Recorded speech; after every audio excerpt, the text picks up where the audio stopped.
தேவனுடைய வார்த்தைக்கு நீங்கள் எவ்வளோ கவனம் செலுத்துறீங்களோ, செவி கொடுக்குறீங்களோ, அதை சார்ந்து கொள்கிறீங்களோ, நீங்கள் நல்லா இருப்பீங்க. ஆமென். உங்கள் குடும்பங்கள் நல்லா இருக்கும், உங்கள் தொழில்கள், வேலைகள் எல்லாம் ஆசீர்வதிக்கப்படும். நிச்சயமாகவே வர வர ஒரு முன்னேற்றம் உண்டாகும். ஆமென். கிறிஸ்துவை ஏற்றுக்கொண்டுட்டீங்க, ஆனால் கிறிஸ்துவனுடைய வசனத்தை நம்ம என்ன பண்ணோம்? பிடித்து கொள்ளணும். ஆமென். அப்படி பிடித்து கொள்ளும் பொழுது நம்முடைய வாழ்க்கையில் பார்த்தீங்கன்னா ஈசாக்கை போல வர வர என்ன பண்ணுவோம்? விருத்தி அடைஞ்சு மகா பெரியவர்களாக ஆகும். சரிங்களா? ஆகவே ஞாயிற்றுக்கிழமை மட்டும் இல்லை, ஒவ்வொரு நாளுமே கடவுள் வார்த்தைக்கு முக்கியத்துவம் கொடுத்து இந்த வார்த்தை வந்தானே ஆமேன்னு சொல்லணும். வார்த்தை மேலே ஒரு கவனம், வார்த்தைக்கு செவி கொடுத்து வார்த்தையை நம்பி வார்த்தையை தியானம் பண்ணும்போது பார்த்தீங்கன்னா வாழ்க்கை வளமாக இருக்கும்.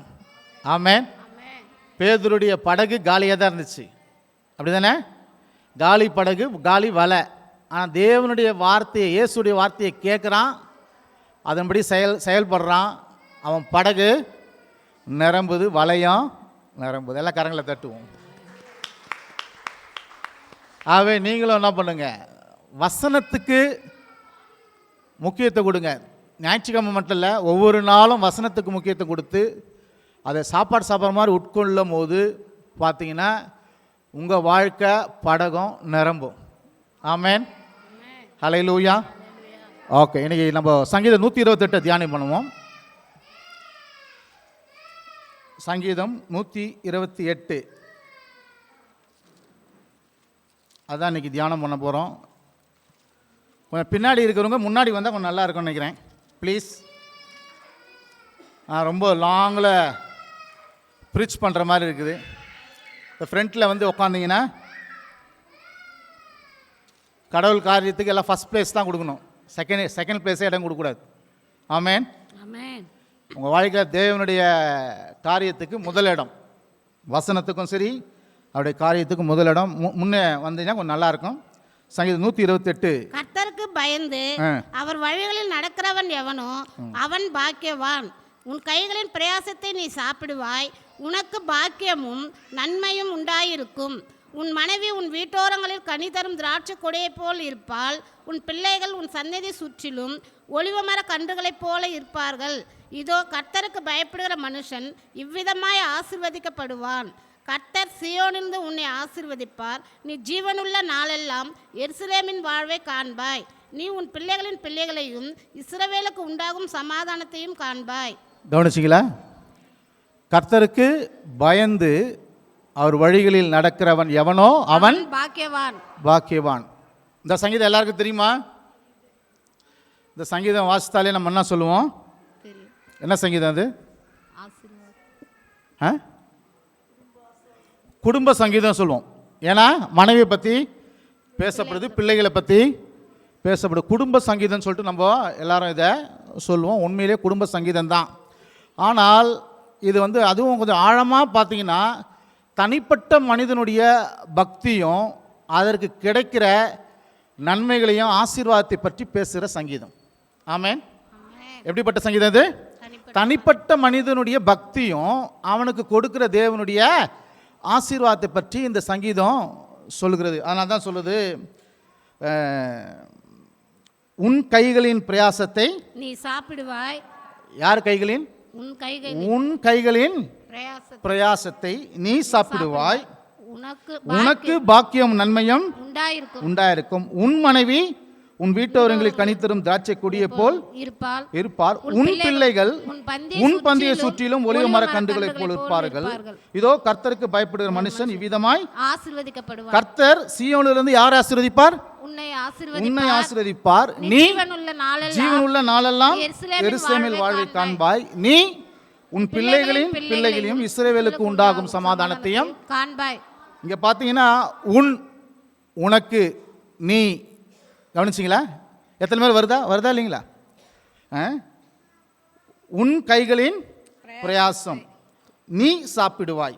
உன் மனைவி உன் உன் பிள்ளைகள் உன் பந்தியை சுற்றிலும் ஒலிவ மரக்கன்று கர்த்தர் சீயோனிலிருந்து யார் ஆசீர்வதிப்பார்? உன்னை ஆசீர்வதி உன்னை ஆசீர்வதிப்பார். நீ ஜீவனுள்ள நாளெல்லாம். எருசலேமின் வாழ்வை காண்பாய். அப்போ நான் இங்கே திருப்பி திருப்பி நீ உன் உன்னை அப்படின் போது இந்த சங்கீதம் எப்படிப்பட்டதுன்னா தனிப்பட்ட மனிதனுடைய பக்தி, அவனுடைய விசுவாசம், அவனுடைய கீழ்ப்படிதல், அவனுடைய பயபக்தி, அவன் கர்த்தரை தேடுறது, அவன் கர்த்தருக்கு முக்கியத்துவம் கொடுக்குது. அதனால் தேவன் கொடுக்குற ஆசீர்வாதம். ஆமென். ஹல்லேலூயா. தேவனுக்கு எது ரொம்ப முக்கியம்னா தனிப்பட்ட மனிதனுடைய பக்தி முக்கியம், தனிப்பட்ட மனிதனுடைய விசுவாசம் முக்கியம். தனிப்பட்ட மனிதன் தேவனை தேடுறானா, அவர் தேவன் பார்க்குறார். தனிப்பட்ட மனிதன் அவருக்கு கீழ்ப்படுகிறானா, தனிப்பட்ட மனிதன் ஜெபிக்கிறானா, தனிப்பட்ட மனிதன் உபவாசிக்கிறானா, தனிப்பட்ட மனிதன் சிங்கிள் மேன் அவன் வேதத்தை வாசிக்கிறானா, தனிப்பட்ட மனிதன் கர்த்தருக்கு கொடுக்குறானா என்று தேவன் என்ன பண்ணுற எதை பார்க்குறான்னா தனி மனிதனுடைய பக்தியை பார்க்குறாரு. அதுக்குரிய பலனையும் ஆசீர்வாதத்தையும் கொடுக்குறார். ஆமென். அதனால் வசனத்தில் நீ உன்னை உன் சரிங்களா, அது ரொம்ப முக்கியம். 2 பேர் ஆண்டவரை தேடும்போது அதுக்குரிய பலன் உண்டு. எங்கே சொல்கிறாரு? மத்தையில் அது வாசிங்க, மத்தை 18:19. 2 பேருக்குரிய ஆசீர்வாதத்தை பற்றியும் கர்த்தர் பேசுகிறாரு. அல்லாமலும் உங்களில் 2 பேர் தாங்கள் வேண்டிக் கொள்ளுகிற எந்த காரியத்தை குறித்தாகிலும் பூமியிலே ஒருமனப்பட்டிருந்தால் பரலோகத்தில் இருக்கிற என் பிதாவினால் அது அவர்களுக்கு உண்டாகும் என்று உங்களுக்கு சொல்லுகிறேன். கவனிச்சிங்களா? அல்லாமலும் உங்களில் எத்தனை பேர்? 2 பேர். 2 பேர் தங்கள் வேண்டிக் கொள்ள போற எந்த காரியத்தை குறித்தும் ஒருமனப்பட்டிருந்தால் பரலோகத்தில் இருக்கிற என் பிதாவினாலே அது அவர்களுக்கு உண்டாகும் என்று. 2 பேர் ஜெபிக்கும் போது, 2 பேர் சேர்ந்து விசுவாசிக்கும் போது, 2 பேர் உபவாசிக்கும் போது, 2 பேர் கர்த்தரை தேடும் போது அதற்குரிய பலனை அவர் என்ன பண்றாரு? கொடுக்கிறார். அடுத்த வசனம் வாசிங்க.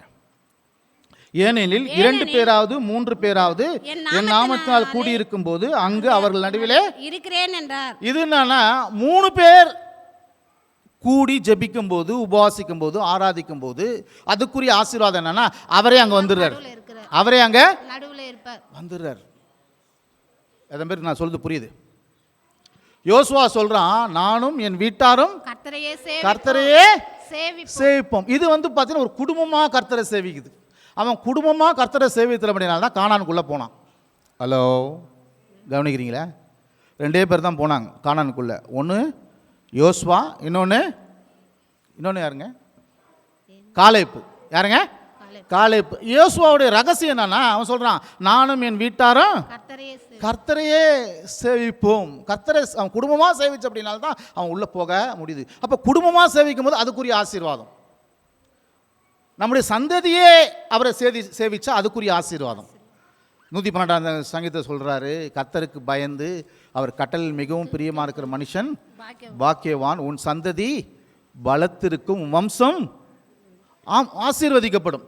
அப்போ நம்முடைய வம்சமும் நம்முடைய தலைமுறையும் அவர் சேவிச்சா பலத்திற்குமா, அது ஆசீர்வதிக்கப்பட்டு இருக்குமா. ஆபிரகாம்கிட்ட சொல்றாரு, உனக்குள் பூமியில் உள்ள சகல ஜாதிகளும். இது பார்த்தீங்கன்னா இது முழு உலகமும் அவரை சேவிச்சா அதுக்குரிய ஆசீர்வாதம். அதுமே புரியுது? ஆமென்.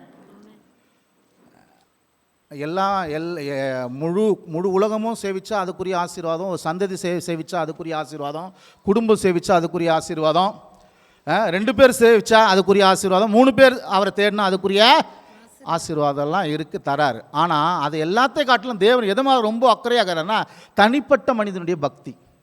சொல்லுவாங்கள்ல, கும்பலில் கோவிந்தா போடக்கூடாது. கும்பல் அவர் செய்கிறாரு.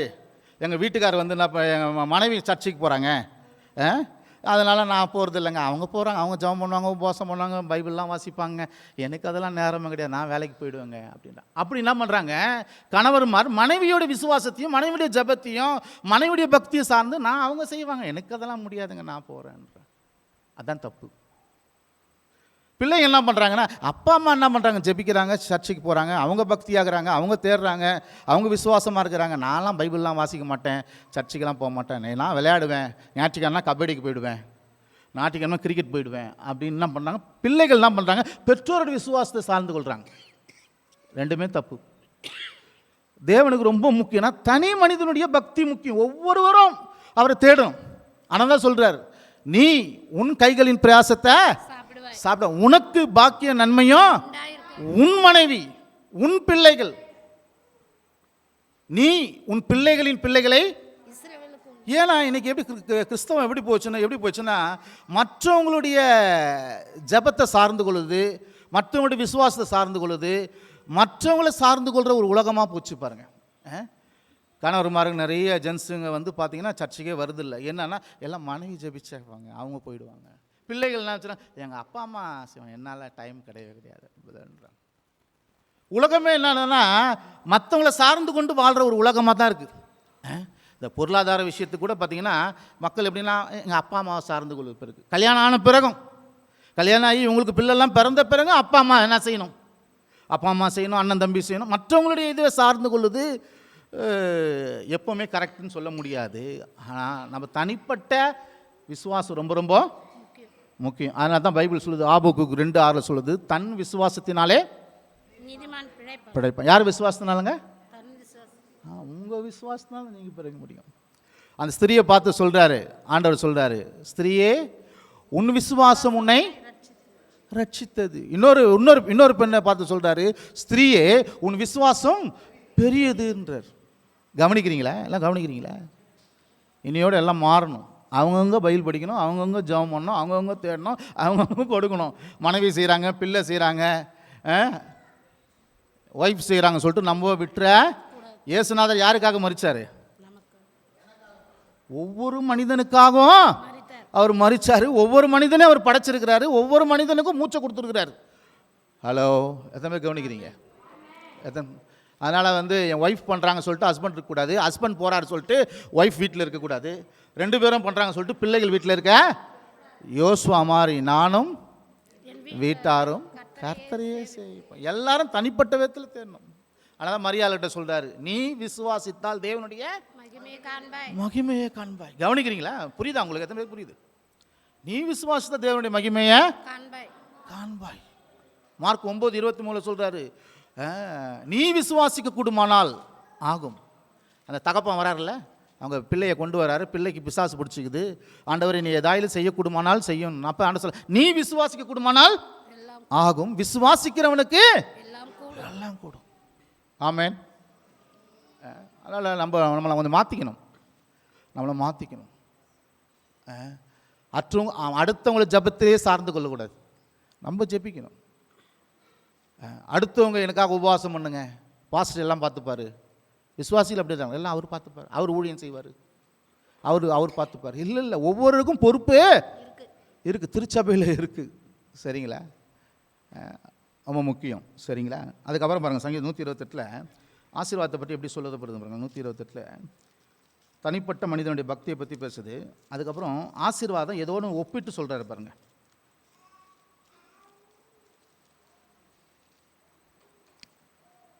உன் கைகளின் பிரயாசத்தை நீ சாப்பிடுவாய், உனக்கு பாக்கியம் நன்மையும்.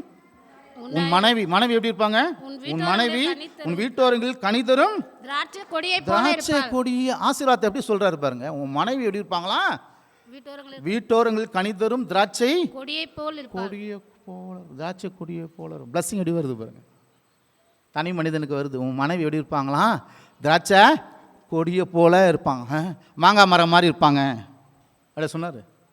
ஹலோ, இல்லைன்னா தென்னை மரம் மாதிரி இருப்பாங்க, இல்லை பலா மாதிரி இருப்பாங்க அப்படியே சொன்னார். எப்படி இருக்காரு?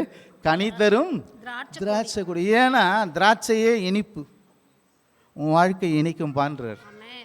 நிறைய மனைவி கனி கொடுப்பாங்க, நிறைய கனி கொடு. திராட்சையில் பார்த்தீங்களா எப்படி இருக்கும்? மாங்காவை காட்டிலும், தென்னை மரத்தில் இருக்கிற அந்த கனியை, அந்த கொலையில் இருக்கிறத காட்டிலும், மாங்காயில் இருக்கிற அந்த இதுவை காட்டிலும், திராட்சை அந்த ஒரு கொலையில் பார்த்தீங்கன்னா ஏகப்பட்ட திராட்சை இருக்கும். அப்படின்னா உன் மனைவி உனக்கு இன்பமாக இருப்பாங்க, சந்தோஷத்தை தருவாங்க, சமாதானத்தை தருவாங்க, உன்னை நல்லா பார்த்துப்பாங்க. அது மட்டும் இல்லை, ஏராளமான கனிகளை தருவாங்க, கொடுப்பாங்க. மனைவிக்காக கரங்களை தட்டுவோம்.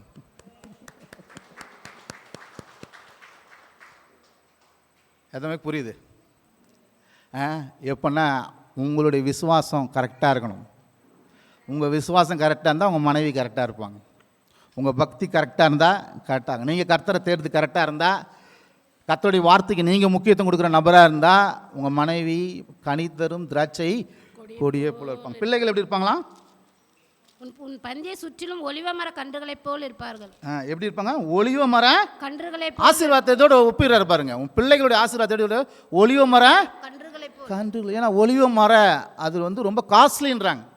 இந்த ஒலிவை என்ன காஸ்ட்லின்றாங்க.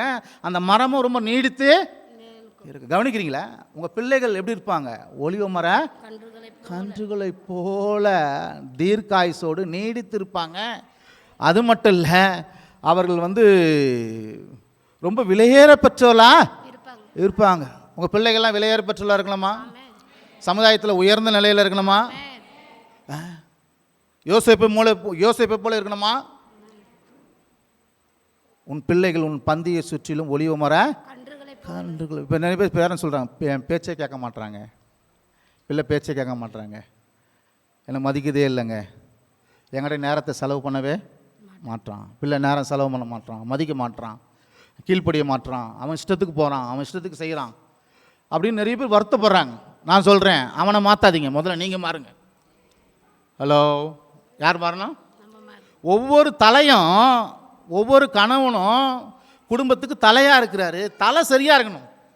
தலை சரியாக இருந்துச்சுன்னா அந்த குடும்பம் சரியாக இருக்கும். நீங்கள் கர்த்தரை தேடுங்க, சரிங்களா? நீங்கள் கர்த்தருக்கு வாழ்க்கையில் ஃபஸ்ட் பிளேஸ் கொடுங்க, வார்த்தைக்கு ஃபஸ்ட் பிளேஸ் கொடுங்க, அவர் வல்லமைக்கு ஃபஸ்ட் பிளேஸ் கொடுங்க, அவருக்கு நீங்கள் முதலிடத்தை கொடுங்க. பிள்ளை ஆட்டோமேட்டிக்காக உங்கள் பேச்சை கேட்பான். மனைவி கரெக்டாக இருப்பாங்க. எல்லாமே விஷயம் நம்மக்கிட்ட தான். அவங்கள மாற்றணும், இவங்கள மாற்றணும், நம்ம மாறணும். கர்த்தரோட நேரத்தை செலவு பண்ணணும், கர்த்தரை தேடணும், சரிங்களா? அதனால தான் சொல்கிறார், ஆமாம், நீ கர்த்தருக்கு பயந்தனா உன் கைப்பிரயாசத்தை சாப்பிடுவேன், உன் மனைவி எப்படி இருப்பாங்க, உன் பிள்ளை எப்படியெல்லாம் ஆசீர்வாதத்தை உன்னோட ஒப்பிட்டு சொல்கிறேன். அதுக்கப்புறம் பாருங்க, எனக்கு இதுக்கே நேரம் பத்தலை, நான் ஒன்றும் சப்ஜெக்டுக்குள்ளே போகல. அதுக்கப்புறம் பாரு சொல்கிறார் பாருங்க, கர்த்தர் எப்படி ஆசீர்வதிப்பாராம்? சீயோனிலிருந்து உன்னை ஆசீர்வதிப்பார், நீ ஜீவனுள்ள நாளெல்லாம் எருசலேமின் வாழ்வை காண்பாய். எந்த வாழ்வை? எருசலேமின் வாழ்வு. சென்னை வாழ்வு கிடையாது. ஹலோ, சென்னை வாழ்வு, திருச்சி வாழ்வுலாம் சொல்ல, என்னது? ஜெருசலேம். ஜெருசலேம் வாழ்வு. ஜெருசலேமில் ஸ்பெஷல் என்ன தெரியுங்களா? அது பழைய ஏற்பாடு முழுவதும் ஜெருசலேம் கர்த்தர் கூடவே இருப்பார். அந்த மக்களோடு ஜெருசலேமில் அவர் கர்த்தர் கூடவே இருப்பார். அவர்களை விட்டு விலகுவதும் இல்லை, அவர்களை கைவிடுவதும். அந்த பிளஸ்ஸிங் தான். நீ ஜெருசலேமில் வாழ்வை காண்பானா உன் கூட எப்பவுமே ஆல்வேஸ் தேவன் இருப்பாரியா அப்படின்றார். ஆமென். அது மட்டும் இல்லை, அந்த ஊர் செழிப்பான ஊர், செழிப்பான உன் வாழ்க்கை எப்படி தான் இருக்குன்ற. அப்புறம் சொல்றாரு, நீ உன் பிள்ளைகளையும் இஸ்ரவேலுக்கு உண்டாகும் சமாதானத்தையும் காண்பாய். பாருங்க எப்படி எப்படி கம்பேர் பண்றாரு. இஸ்ரவேலுக்கு உண்டாகும் சமாதானத்தையும் காண்பாய். அவனுக்கு சமாதானம் அவ்வளவு சீக்கிரம் கிடைக்கவே கிடைக்காது. ஹலோ, யாருக்கு சமாதானம் கிடச்சி கொஞ்ச நாள் இருக்கும், அப்புறம் பார்த்தீங்கன்னா திடீர்னு யுத்தம் வரும். திடீர்னு பார்த்தீங்கன்னா சமாதானமாக இருப்பான், திடீர்னு யுத்தம் வரும். அப்படின்னா என்னன்னா, அவன் சமாதானத்தை நீ பார்க்கணுன்னா நீ தீர்க்காயுசோடு வாழ்வன்றார். எதுவுமே புரியுது? கரங்களை புரிஞ்சவங்க கை தட்டுங்க. அவன் சமாதானம் போயினே இருக்கும், வரும் போவோம், வரும் போவோம். அதை நீ பார்க்கணுன்னா நீ ரொம்ப நாள் வாழ்வன்றார். நீ வாழ்ந்து அந்த தேசத்தினுடைய சமாதானத்தை அப்போ தீர்க்காயுசோடு வாழ்வன்றார். உங்கள் தீர்க்காயுசை இஸ்ரவேல் தேசத்தினுடைய சமாதானத்தோடு ஒப்பிட்டு வச்சுக்கிறார். எதுவுமே புரியுது? ஹல்லேலூயா. அப்போ தேவன் எப்படிலாம் பேசுகிறாரு பாருங்க. முதல் வசனத்தை வாசிப்போம். கர்த்தருக்கு பயந்து அவர் வழிகளில் நடக்கிற எவனோ அவன் பாக்கியவான். ஆமாம், கர்த்தருக்கு பயந்து அவர் வழிகளில் நடக்கிறவன் எவனோ. கர்த்தருக்கு பயந்துன்னா என்னங்க? கர்த்தருக்கு பயந்துன்னா இந்த போலீஸ்காரர்கள் பயப்படுறோம் பார்த்தீங்களா, அந்த மாதிரி பயம் கிடையாது. போலீஸ்கார்ட்ட யாரா வச்சுப்பீங்களா? அவங்ககிட்ட வச்சுக்க முடியாதுயா. இப்போ தான் பாரு ஒருத்தனை போட்டு அடித்து ஆளையே கொண்டுட்டான். அவங்ககிட்ட தேவையில்லாத கேஸை போட்டுருவான். அவங்ககிட்ட வச்சே கூடாது. போலீஸ்காரனுக்கு கொடுக்குற மரியாதை இதெல்லாம் வந்து எதுனா அவன் அவன் பயத்தினால உண்டாகிற அப்படிப்பட்ட பயத்தை பற்றி இங்கே சொல்லவே. போலீஸ்காரனுக்கு பயப்படுற மாதிரி நம்ம தேவனுக்கு பயப்படணும். ஒரு ரவுடிக்கு பயப்படுறோம் பார்த்தீங்களா? சரியான ஆளையா மோசமான ஆளையா அவங்ககிட்ட நின்று பேசவே கூட. அவனுக்கிட்ட நமக்கு பேசுனா நமக்கு தான் பிரச்சனை வந்துடும். அந்த மாதிரி ரவுடி மாதிரியும் போலீஸ்காரனு மாதிரியும் அந்த மாதிரி கர்த்தருக்கு பயப்படணும்னு சொல்லவே இல்லை. கர்த்தருக்கு பயப்படுதுன்னா எப்படின்னா, கர்த்தருக்கு பயப்படுதுன்னா அவர் வந்து அடிச்சிருவாரோ, என் காலை உடச்சிடுவாரோ, என் கையை உடச்சிடுவாரோ, சர்ச்சைக்கு வரலன்னா, தசம் வாங்க கொடுக்கலன்னா பிரச்சனை வந்துடுமோ, அப்படி நம்ம வந்து சேவிக்க கூடாது. ஐயோ கர்த்தர் தேடலாம், காலை உடச்சிடுவாரோ, கையை உடச்சிடுவாரோ, தசம் வாங்க கொடுக்காம போனால் எனக்கு எதாவது ஆகிடுமோ, அப்படி வந்து கர்த்தரை செய்யக்கூடாது. கர்த்தரை எப்படி செய்யணும்? அன்பின் நிமித்தமாக சேவிக்கணும். ஆமென். எப்படி செய்யணும்? பயத்துக்கு ஆப்போசிட் நாங்க, பயத்துக்கு ஆப்போசிட், பயத்துக்கு ஆப்போசிட் அன்பு தான். பைபிள் சொல்லுது, பூரண அன்பு பயத்தை புறம்பே தள்ளும். பூரண அன்பு பயத்தை, பயத்துக்கு ஆப்போசிட் அன்பு. தேவனை எப்படி தேடணும்? அன்புனால கோயிலுக்கு வரணும். ஆமென். அன்புனால தசம பாகத்தை கொடுக்கணும், அன்புனால ஜெபிக்கணும், தேவன் மேலே வச்சுருக்க அன்புனால ஜெபிக்கணும், அன்புனால உபவாசிக்கணும், அன்புனால ஊழியம் பண்ணணும். எல்லாம் தெய்வீக அன்பு. ஆமென். எதுவுமே புரியுது நான் சொல்லுவேன். அன்பு அடிச்சிருவாரோ, காலை உடச்சிருவாரோ, கையை உடச்சிருவாரோ, பயந்து பயந்து சேவிக்க கூடாது. கோயிலுக்கு வரலன்னா பிரச்சனை வருமா? கோயிலுக்கு வரல, காணிக்க தசம்பாகம் கொடுக்கல, ஜெபிக்கல, பைபிள் வாசிக்கல, பிரச்சனை வருமா? 100% வரும். 100%. ஆனால் கர்த்தர் கொடுக்கல. கர்த்தரை நம்ம கர்த்தரோடு அந்த டையப்பை விட்டுட்டு டையப்பை வந்து என்ன பண்ணுறோம்? நம்ம எதிராளியோடு வைக்கிறோம். அவனோடு எதிராளியோடு டையப்பு வச்சா ஆகும்? அவன் நல்லவனா? அவன் சரக்கை தான் கொடுப்பான். எதுவுமே புரியுது நான் சொல்லுது. நீங்கள் ஜெபிக்கலை, வேதம் வாசிக்கல, ஆட்டோமேட்டிக்காக நீங்கள் ஜெபிக்கல, பைபிள் வாசிக்கலை, கர்த்தரை தேடல, வசனத்தை வந்து தியானம் பண்ணல, எதுவும் செய்யலைன்னா நீங்கள் என்ன பண்ணுறீங்க? இங்கேருந்து டையப்பா அங்கே போகுதுன்னு அர்த்தம். ஆட்டோமேட்டிக்காக போய்டும். அது இங்கே இல்லைன்னா அங்கே போயிடும். அவங்ககிட்ட போனீங்கன்னா அவன் சரக்கு தான். அவன் சரக்குன்னு அடிக்குது, நொறுக்குறது, பிரச்சனை கொடுக்குது, கஷ்டத்தை கொடுக்குது. எதுவுமே புரிஞ்சுது. அப்போ டையப்பு எப்போவுமே காடோட இருக்கட்டும், வார்த்தையோடு, அவர் வல்லமையோடு, சபையோடு, ஊழியக்காரரோடு. அங்கே டையப் இருந்தால் ஆட்டோமேட்டிக்காக ஆசீர்வாதம் வரும். அது எப்படி வைக்கணும்? அன்பு நிமித்தமாக வைக்கணும். எப்படி? அன்புனால கோயிலுக்கு வரணும், அன்புனால ஜெபிக்கணும், அன்புனால கொடுக்கணும், அன்புனால ஊழியம் செய்யணும். ஏன்னா அவர் என்னை இவ்வளோ நேசிக்கிறாரே, அவர் என்ன அன்பு கூறாரே. எதுவுமே புரியுது? உங்களை அன்பு கூறாரா இல்லையா? தேவன் அன்பு கூறுறதுனால தான் உங்களுக்கு குடும்பம் கொடுத்துருக்கிறாரு.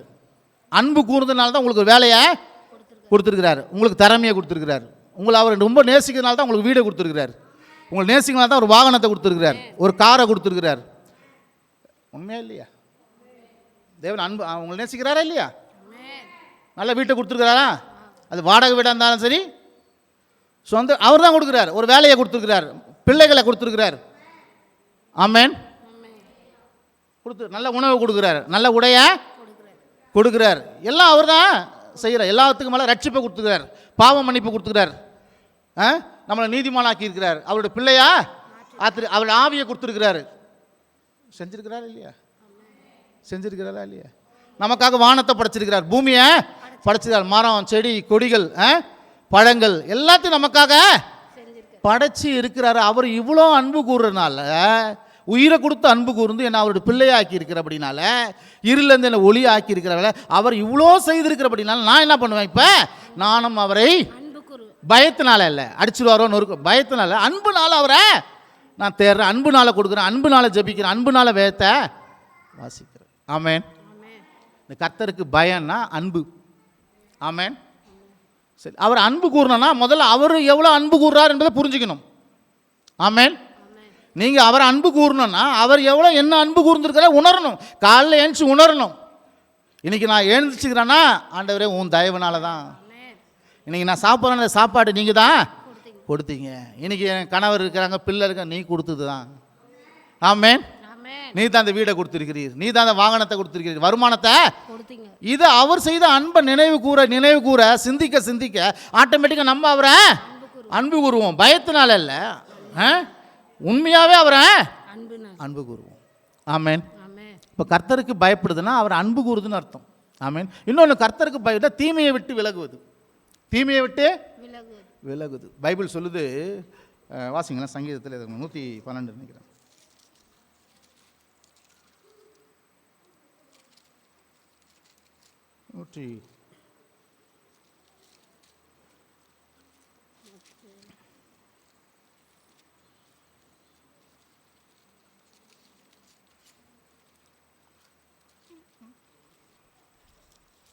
கர்த்தரில் அன்பு கூறுகிறீர்களே அப்படி இருக்கும். அது பாருங்க 197:10 வாசிங்க. சங்கீதம் 97. கர்த்தரில் அன்பு கூறுகிறவர்களே தீமையை வெறுத்து விடுங்கள். போதும் சொல்லுங்க. கர்த்தரில் அன்பு கூறுகிறவர்களே, எல்லாம் சொல்லுங்க. கர்த்தரில் அன்பு கூறுகிறவர்களே. நான் சொல்றது அப்படியே சொல்லணும். சொல்லுங்க. கர்த்தரில் அன்பு கூறுகிறவர்களே தீமையை வெறுத்து விடுங்கள். நீங்க அன்பு கூறுறீங்க சரிங்களா, அதனால தான் ஜெபம் பண்றீங்க. இன்னொன்று பண்ணணுமா, அன்பு கூர்ந்தா என்ன பண்ணணுமா, தீமையை வெறுத்தணும். தீமையை விட்டு விலகுதில்லை, தீமையை வெறுத்தணும். ஹலோ, இப்போ கர்த்தருக்கு பயப்படுதுன்னா 2 காரியம். அவர் அன்பு கூறுது, அவர் அன்பை நினச்சி நம்ம அன்பு கூறுது. இன்னொன்று, கர்த்தருக்கு பயப்படுனா தீமையை வெறுக்குது. தீமையை வெறுக்குதுன்னா என்னங்க? தீமையை வெறுக்குன்னா என்னங்க? சண்டையே இருக்கக்கூடாது. என்னது? சண்டையே இருக்கக்கூடாது. வீட்டில் சண்டை என்னதுங்க? நல்லதா கெட்டதா? வீட்டில் கெட்டது. சண்டை இருக்கக்கூடாது, பொறாமை இருக்கக்கூடாது, பெருமை இருக்கக்கூடாது, பிரச்சனை இருக்கக்கூடாது, கவலை இருக்கக்கூடாது. இதெல்லாம் தீமை. பயம் இருக்கக்கூடாது, மற்றவனை கீழே போட்டு நசுக்கக்கூடாது. யாரை நசுக்குனாங்க பைபிளில்? யோசேப்பை குழியில் போட்டாங்க, விற்று. அந்த மாதிரி நம்ம யாரையும் போட்டு அவனை உள்ள தள்ளி அவனை நசுக்கி அவனை கெடுக்கிறது இதெல்லாம் இருக்கவே. தீமைனா என்னவே தெரியும் உங்களுக்கு ஒன்றும் ஒரு பெரிய பாடம் எடுக்க வேண்டிய அவசியம் கிடையாது. தீமையை நம்ம வாழ்க்கையில் விட்டு விலகணும், அதை வெறுக்கணும். அப்படின்னா நீங்கள் என்ன ஆகிட்டீங்கன்னா கர்த்தருக்கு பயப்படுறீங்கன்னு அர்த்தம். தீமையோடு ட்ராவல் பண்ணக்கூடாது. பாவம், குடி, சிகரெட்டு, போதை வஸ்துகள், அது மட்டும் தீமை மட்டும் இல்லை, மற்றவங்களை கெடுக்கிறது, அழிக்கிறது, பொறாமை, பெருமை, சண்டை, புறங்குறுது, இந்த மாதிரி எந்த காரியமும் அதெல்லாம் விட்டு விலகிடணும். ஏன்னா கர்த்தரை அன்பு கூறுறீங்க. கர்த்தரை அன்பு கூறுற இடத்துல அது இருக்கவே கூடாது. நீங்கள் தட்டி கொடுக்குற ஆளாகணும், தூக்கி விடுற ஆளாக இருக்கணும். ஆமென். தாங்குகிற ஆளாக இருக்கணும், மற்றவங்களை சுமக்கிற ஆளாக இருக்கணும். அல்லேலூயா. அது மாதிரி புரியுது? சரிங்களா? அப்போ கர்த்தருக்கு பயப்படுதுன்னா அவரை அன்பு கூர்ந்து ஜெபிக்கணும், அன்பு கூர்ந்து வேதத்தை வாசிக்கணும், அன்பு கூர்ந்து எல்லாம் செய்யணும். அதே போல் தீமைன்னா நோ சொல்லுங்க. நோ சொல்லுங்க. நோ, நான் இதை செய்ய மாட்டேன். தீமைக்கு என்ன பண்ணோம்? நோ. சண்டையா? நோ. மற்றவங்க ஏதாவது பிரச்சனை? நோ. வியாதியா? நோ. வியாதியும் தீமை. கடனா? நோ. தீமைக்கெல்லாம் நோ சொல்லணும். அதான் கிறிஸ்தவங்க, அதான் கர்த்தருக்கு பயப்படுற பயம். கெட்ட வார்த்தை பேசுகிறோம், நோ. தேவையில்லாத சிந்தனையா? நோ. ஹல்லேலூயா. சரிங்களா? இதுதான் கர்த்தருக்கு. அப்படி பயப்படும் போது பார்த்தீங்கன்னா முதல்ல கர்த்தருக்கு பயந்தால் என்ன கிடைக்கும்? நீதிமொழிகள் 1:7 சொல்லுது. என்ன கிடைக்குமா? இன்னும் ஒரு 10 நிமிஷம் பேசுவா? 10 நிமிஷம் பேசுவா? ஆமாம். கர்த்தருக்கு பயந்தா என்ன கிடைக்கும்? கர்த்தருக்கு பயப்படுதலே ஞானத்தின் ஆரம்பம். மூட ஞானத்தையும் போதகத்தையும் அசட்டை பண்ணுகிறார்கள். எல்லாம் சொல்லுங்க. கர்த்தருக்கு பயப்படுதலே ஞானத்தின் ஆரம்பம். கர்த்தருக்கு பயப்படுறத பற்றி சொல்லிட்டேன், உங்களுக்கு தெளிவாக சொல்லிட்டேன். அது பயந்தா என்ன கிடைக்கும்? ஞானம் கிடைக்கும். என்ன கிடைக்குங்க? ஞானம் முக்கியமா? ரொம்ப ரொம்ப முக்கியம். நீங்கள் கர்த்தருக்கு பயந்தாலே ஞானம் கிடைக்கும். இந்த ஞானம் எப்படிப்பட்ட ஞானம் தெரியுங்களா? இந்த ஞானம் எப்படிப்பட்டதுன்னா தெய்வீக ஞானம். அது நீங்கள் கர்த்தருக்கு கர்த்தருக்கு பயப்படுதுன்னா என்னது? அன்பு கூறணும், தீமையை விட்டு அப்படி விலகும் போது ஞானம் வரும், தெய்வீக ஞானம். அந்த ஞானம் வந்து பெற்றோர் மூலியமாக கிடைக்கிற ஞானம் கிடையாது. பெற்றோர் மூலியமாக பிள்ளைகளுக்கெல்லாம் ஞானம் சின்ன வயசுலேருந்து கிடைக்கிது. அந்த ஞானத்தை பற்றி இங்கே பேசலை.